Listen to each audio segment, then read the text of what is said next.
સુરતના ડિંડોલીમાં અસામાજિક તત્વો બેફામ બન્યા છે. યુવાનો વચ્ચે નજીવી બાબતે તકરાર થતા મામલો ગણસતા હાથાપાઈ ઉપર ઉતરી આવતા પોલીસ બોલાવી પડી હતી અને પોલીસે તમામની અટકાયત કરી છે.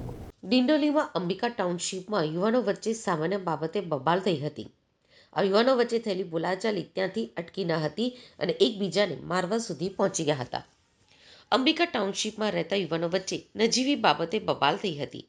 કેબલ જોડતા અંદર જોતા આશીષ નામના યુવાને સવાલ કર્યો કે મારા ઘરે કેમ જુએ છે.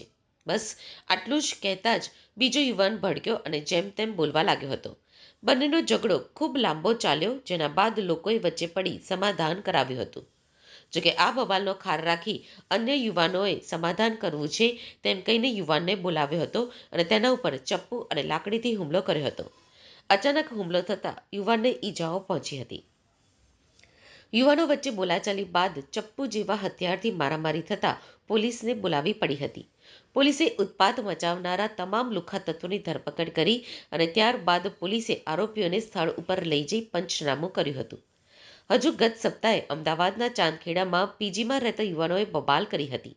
આ બબાલનો વિડીયો સોશિયલ મીડિયામાં વાયરલ થયો હતો, જેના બાદ પીજીની સમસ્યાનો મુદ્દો વધુ ઘેરો બન્યો હતો.